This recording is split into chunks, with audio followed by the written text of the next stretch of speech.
Bakugan Battle Brawlers is one awesome game to go through. Whether it's the Aquos, Subterra, or Chaos arenas, each one is super enjoyable. Every time I play through this game, it's just a straight up nostalgia rush. This game was based off of the hit Bakugan TV show that aired when I was a young lad. Since then, these trading card type games have stuck with me for many years. Yu-Gi-Oh!, Chaotic, Bakugan, Magic the Gathering, and the list goes on. In the past, I went through this game with Nuzlocke restrictions. That was a tough but fun challenge. And more recently was the Ultra-Nuzlocke Run. That was rough to say the least. I ended up unfortunately failing that challenge run, so at the end of the video I promised an even tougher one. Can I beat Bakugan Battle Brawlers with Ultra-Nuzlocke restrictions and flawless? Well, needless to say, this is unlike either of the past challenges, a tremendously difficult task. Before we dive into the video, I want to first lay out the rules, then the basics of Bakugan. First is that this is an Ultra-Nuzlocke Run. If I lose a battle, I must permanently retire the defeated Bakugan, gate cards, etc. The Ultra part means that everything has to be stock.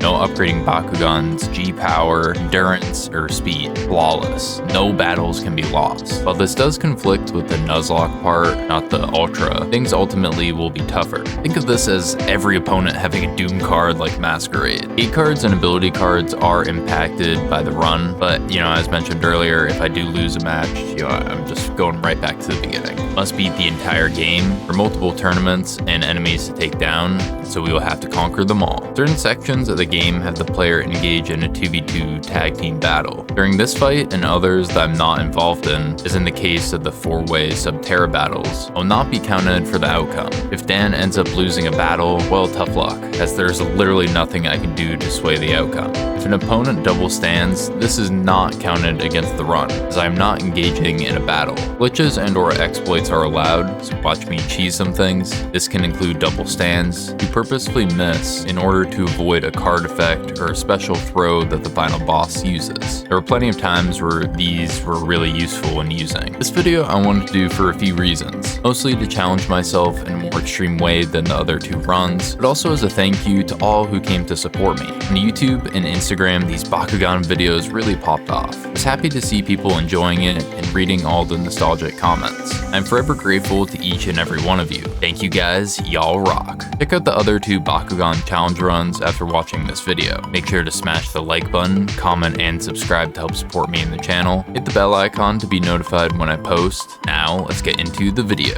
In this next section, I want to explain the basics in Bakugan Battle Brawlers. Initially, the player and his opponent will throw down a gate card. These act as battlegrounds for Bakugans to fight on. During each turn, players will be allowed to throw an additional gate card and attempt to summon a Bakugan. Players can either get more power from pickups around the map or go straight for the gate card. I'll go more in depth on all that stuff later, but let's just talk about the basics for now. Once two Bakugan are on the same gate card, a battle is initiated. There are 3 phases to a battle. The gate card phase, Bakugan will get power depending on the card effects and attribute. Then is the ability card phase. Here players can activate their cards. Some will increase power, while others may destroy an opponent's battle item. Lastly, the battle phase. There are 3 types of battles, ranging from the shooting, shaking, and timing ones, but this is at least just for the Wii. Each type will progressively get more challenging throughout the game, since there are 3 tiers. Bakugan will have various attributes: Iris for fire, Aquos for water, and so on. Each has their ups and downs. Attributes are important in different arenas. I would not want to use a Pyrus Bakugan in the Aquos arena, as I would get a debuff during the whole match. There are 3 battles per match, but realistically there are points. Battles or points can be collected by defeating opponents' Bakugan or double standing. Essentially, if the player lands 2 Bakugan of their own onto a gate card, then they will receive a point. We'll be talking a lot more about this and more throughout the run. The last Bakugan video I was really happy about, but afterwards I realized I could have done so much better. As such, I plan to go over the things that I missed in that video. One of those things where you look at something you've done and thought like, oh, I wish I did X, Y, and Z. I won't be covering the story though in this video, so if you would like to hear about that, check out the original Nuzlocke challenge as I talk about each major plot point. Now with some of the basics explained, let's get into the challenge. Initially, I loaded into the game and selected a new save. Most challenge runs that I do on this game, I will select the darkest attribute to start. Why is that? Why not go with Pyrus or Chaos? This is because the final boss in the game has a unique match, so if I choose Darkest, this will make things much more straightforward later on. Like I mentioned in the KOTOR video, even though some of the games I play may be old, cutscenes still slap so hard. Take for instance when Leonidas is born from the Doom dimension. The devs were straight cooking in this scene. Once the player has Leonidas in their roster, the intro tournament is available. This is meant to help the player with basics and get them used to what's to come ahead. Compared to every other arena, this is the most bare bones one. No bonuses can be collected, besides the bonuses from the gate and ability cards. Because of this, let's move onwards towards the tag team tourney. Our main character and Dan decide to team up for the Aquos tournament. This is when the game definitely starts to get a bit more difficult, but I'll explain that in depth soon because I realize I never mentioned the difficulties in the past 2 Bakugan videos. G-Power boosts and effect cards can be collected around the map. There are 2 types of G power boosts, silver and gold. Silver is worth 10 and gold is 50. The effect cards are really interesting. Whether it's confusion or damage fields, these can change the course of a match. Then we get to the crystal bonuses. Similar to the card effects, there are a variety of these to randomly collect. The most OP is the power swap, for obvious reasons. Then sometimes you will get the Finger of Fate, which is terrible for everyone. Of the 3 types just mentioned, the crystal bonuses were integral for success. Not having one each round was just asking for a tough time. I made sure to not overextend in these matches, as a simple mistake could cause me to restart the run. While this is called the Ultra-Nuzlocke Flawless Run, I think it's better to describe it as the Doom card run, since everyone can instantly send all of my Bakugan to the Doom dimension, like I'm fighting an uphill battle. Dan was fortunately a decent teammate this time. Occasionally his AI will just decide to get cooked in easily winnable matches, which is funny, but it does increase the chances of losing the match as a whole. To clarify, if Dan loses a battle, this does not get counted against the run. This is something I did in the past challenges, as the player has 0 control over the outcome. For the moment, I decided to use 3 Aquos Bakugan for these matches. Basically, whichever arena I was in, I was going to use 3 of that type. Near the end of the tournament, I did switch to Leonidas. I'll get into why he is necessary to have in the roster later. Ultimately, the toughest match in the tournament was the final one, where Dan and our main character had to fight Marucho and Runo. Marucho and our main character will get the arena bonus, while Dan will be hindered since he is using Pyrus Bakugan. How does this affect the match? Well, realistically, it only impacts the battle phase during a battle. Bakugan of that type will get more per action compared to being hindered or a neutral attribute. The final round involved me taking on Runo while she had the Fate battle ability. Needless to say, I was sweating buckets before the actual battle. I cannot stress enough how these can turn the tide of any match in anyone's favor, because that is the thing I'll have to try to avoid the most. The unpredictability of it, especially later game, will be interesting to say the least. In the end, we emerged victorious, but this made me question, how will the next arena fare? Are the opponents going to be cracked like last time? Well, only time will tell. For now though, I was happy to get past this obstacle. Let's talk about the card shop. Here the player can speak with Alice, one of the main cast members within the show. There are 3 categories the player can choose: buying Bakugan, gate and ability cards, then upgrading Bakugan. Since this is an Ultra Run, we will not be going into the upgrade option. To show one of the many examples of why this is a challenge run, is that this is what our Bakugan could be, but we have to restrict ourselves to just base power, endurance, defense, etc. I used this exploit when I selected a new save that would help throughout the run. If the player puts certain letters and numbers in, this will give them cash and unique Bakugan. Basically now I can buy whatever I want for Bakugan, gate, and ability cards, but not feeling restricted by low cash. Now, I'm sure someone's going to be like, nah bro, that's cheap. Well, even with this, I'm still at a massive disadvantage. This Doom card run is relentless, so I need every bonus I can muster onto my side. Pretty much once a tournament is completed, I'll come here afterwards to prepare for the subsequent one, as this is when new Bakugan and cards are unlocked. Oh, the Subterra Arena, easily the toughest arena in the whole game. What? Why is this tournament the toughest? The 3rd one in the game? Well, there are more than a few reasons, but it's mainly the unpredictability of this arena, free-for-all style match, rather than a 1v1 or a 2v2 battle. The power disparity starts to become evident here, and opponents have better ability cards than us at the moment. I could go on, but I think you get the point. In the previous tournaments, a simple mistake I may have a chance to bounce back from, not in this one. Thankfully, I was able to get past the first match unscathed. That all changed afterwards during the second match. match. It was the nail in the coffin. I was unable to get enough points in time, which forced me to use the G power swap battle ability as a last resort. Cool, we got the win. But there was something else in play. The confusion card effect that an opponent got during his last turn. While I was up and in the lead, not getting a Bakugan on the field this turn would most likely cause me to lose. The Subterra arena with the Doom card rules has to be played near perfection. I cannot stress that enough. Every other arena can be cheesed or manipulated since it is a 1v1 battle, but not in this arena. Then I landed on Tentaclear's gate card since he had stealth.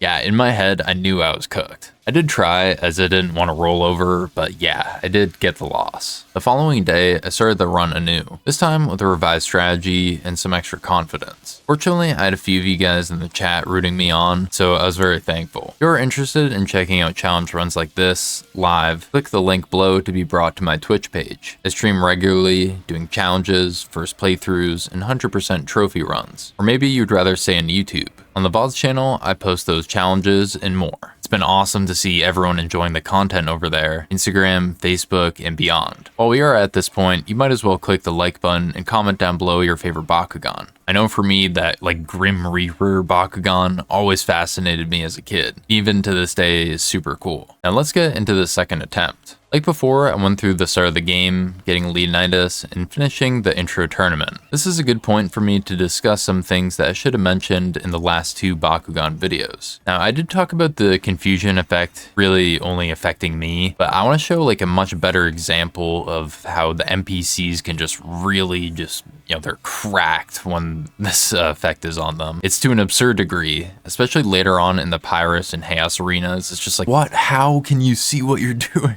Next is the difficulty. Wait, there are difficulty levels in Bakugan? Yeah, and there are multiple levels to it. First are the arenas. As the player goes through the tournaments and progresses into the next rounds, the arena will change generally. The intro matches will be on the easy difficulty, but the last ones will be on hard. Similarly, opponents will get tougher as the matches and games progress. The tougher opponents will be more aggressive at getting G power boost, card effects, and battle items compared to lower difficulties. Then we get the battles. These will only get more difficult as the game progresses. For example, the Aquos and Subterra arenas will have level 1 battles, Ventus and Pyrus will be level 2, and Chaos and Darkus, the final arena, will be level 3. Occasionally, you might get a level 2 battle in the Subterra arena, or level 3 in the Pyrus arena, but it will generally follow as just mentioned. I haven't really talked about the park yet, for good reason. This is more so an endgame type mode, where the player can unlock a Bakugan and cards from the main cast. Essentially, this is necessary for a 100% run. Maybe a video idea in the future if you guys are interested. But for our purposes in this specific challenge run, it's just not worth it. Previously in the Ultra-Nuzlocke Run, I got Tigreira for the Chaos arena, which was okay, but an extra battle means an extra chance of losing. Because of that, I avoided going here. Bakugan we get from the store is underwhelming, but most have better endurance stats, which is the best thing. I won't go into depth on the stats as they are pretty self-explanatory. Endurance, defense, speed, etc. Last point I want to mention is that in the Nuzlocke run, I used Leonidas for pretty much the entire game, compared to the Ultra-Nuzlocke video where I used him up to the Subterra arena, then for the rest of the game didn't use him.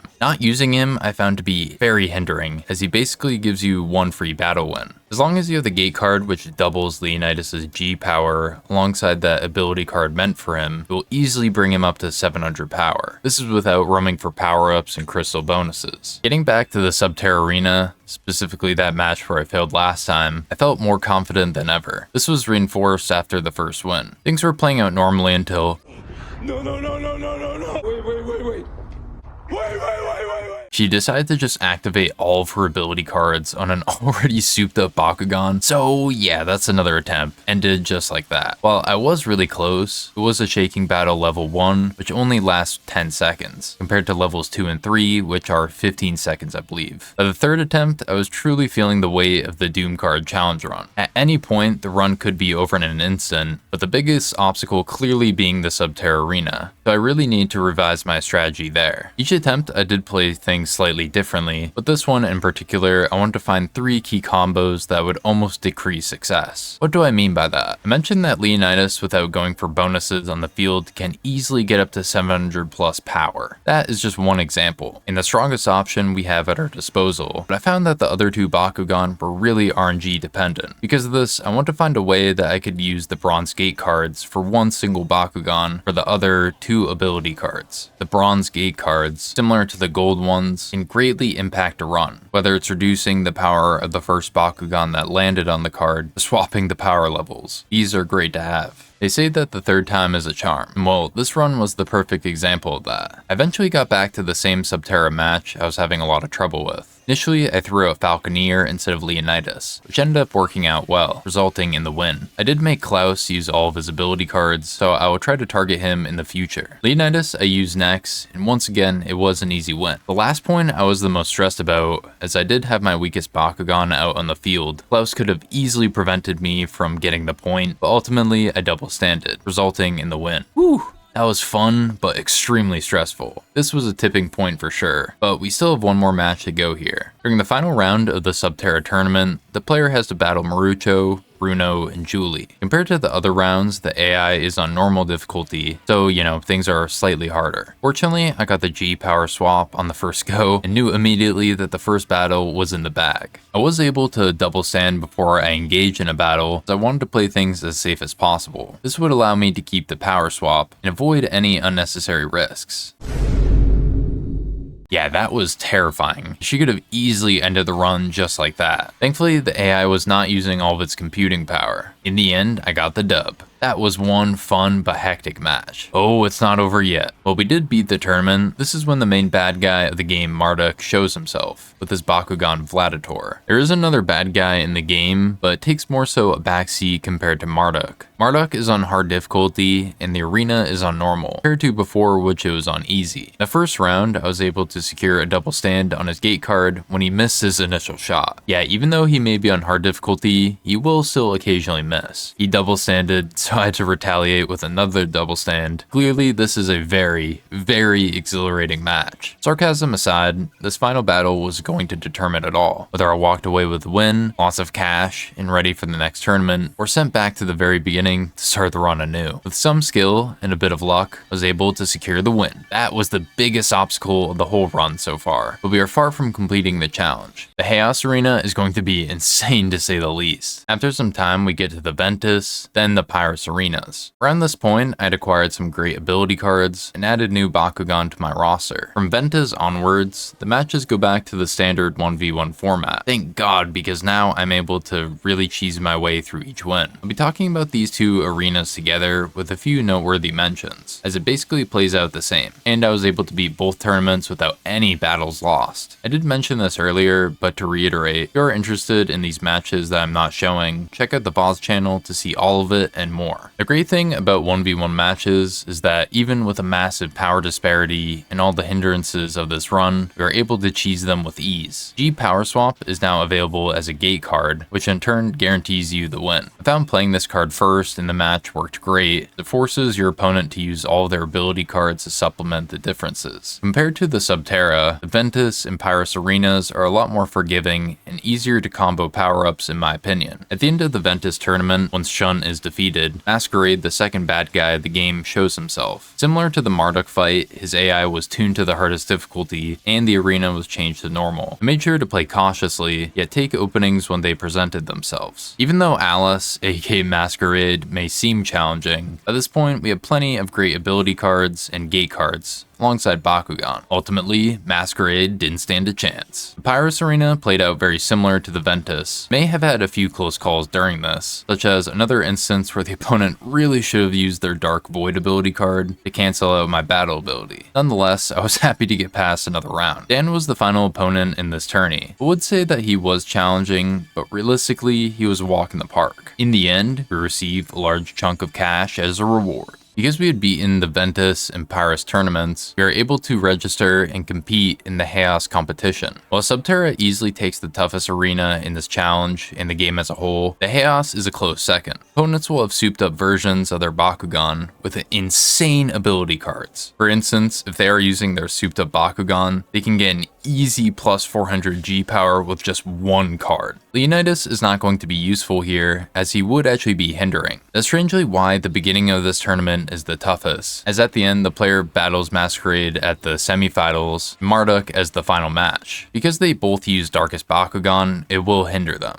But I'll be talking about this very soon. For now, I slowly inch my way through each match. While it was unfortunate that opponents have souped up Bakugan, it will greatly help us once they land on the G-Power swap gate card. In the Ultra-Nuzlocke Run, I end up not going for the bonuses here, as I was really unsure how to properly get around the arena. I just didn't want to lose a round, or give the opponent a better chance to get a double stand. One thing that I did before starting these attempts was practice the matches and arenas that would give me the most trouble. I quickly learned that going to the other ramps, instead of the ones I was usually going towards, will actually give you the better power-ups and the crystal bonuses. Because after the first, I would say 2 matches of this arena and tournament, the crystal bonuses will shoot up much higher, and the only way you can get them is going through Tigrera's mouth. And yeah, that just does sound weird to say, but it's true. Out of all these matches, the most demanding was Runo's fight, as she is a Chaos wielder. I really had to be on my toes. The Masquerade and Marduk's fight were straightforward, but ultimately I was waiting for what was to come next, as that was the true fight. As they both used Darkest Bakugan, and I had 3 Chaos, these battles I didn't have to stress out about. I think this is a good point to talk about the run as a whole, while the Masquerade and Marduk fights are playing out. Bakugan Battle Brawlers is a fun game to play, but when restricted with Ultra-Nuzlocke flawless rules, aka the Doom card run, makes the game much more challenging. Whether it was limiting our Bakugan's power, to not losing a single battle, every direction the game was testing my skills. Each arena had its ups and downs, but ultimately the Subterra and Chaos arenas were the most difficult. These were the points in the game where there was a massive power disparity between myself and the opponents. The Chaos arena isn't much of a threat, as by now we have the best of everything, but still, it is something to look out for. The endurance stat I found to be the most useful. Why not defense, speed, or jump? A higher endurance stat lets me roam around the arena, collecting more power-ups than a Bakugan with a lower stat. Defense was a close second though. The third tiers of the minigames are extremely stressful, especially the shaking battle. The sensor for the Wii remote sometimes just does not register correctly, which can result in me losing points. On the flip side though, the third tier of shaking battles lets me get the most points out of any battle type. The various difficulties for opponents made each match tense, yet very fun. It was truly rewarding to beat opponents with these rules in place. We've done everything up to this point with no losses. Ultimately, when Marduk is defeated, he will change the arena from Chaos to the Darkest attribute. The main cast Bakugan decide to infuse their energy with Leonidas when all hope seems lost. Now we have our version of a souped up Bakugan.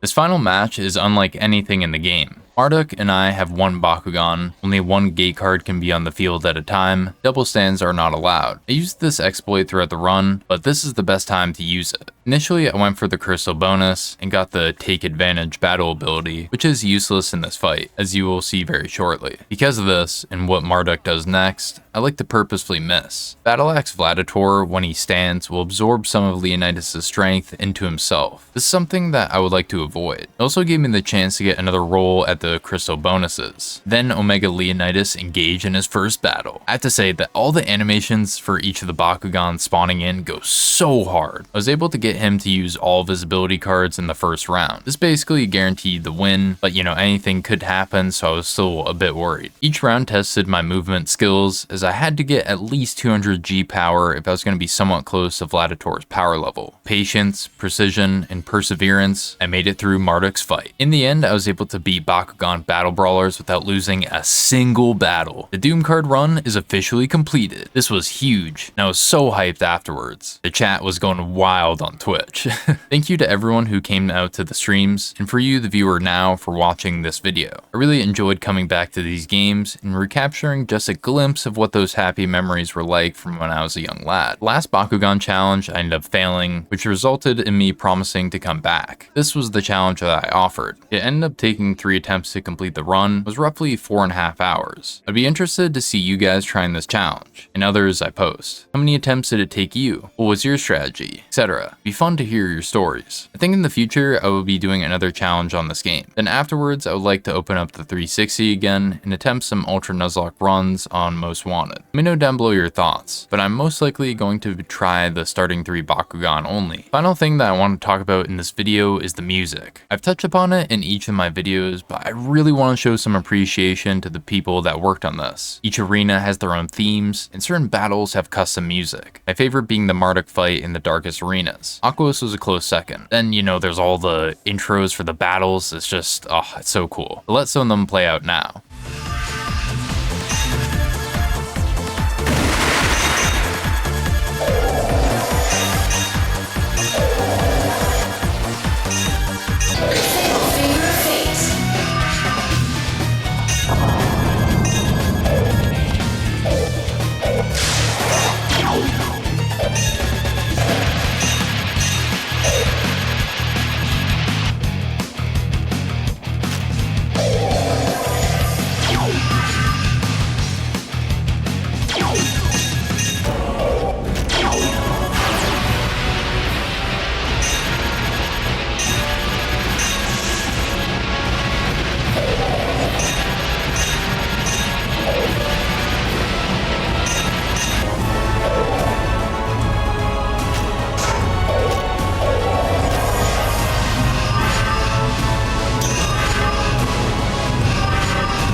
Thank you for watching. Make sure to hit the like button, comment, and subscribe if you haven't already. It genuinely helps to support the channel and push the video to others who might enjoy it. Try to do something kind for someone today, whether it's a small or large gesture. This is your boy Skilled Fawn, and I'm out.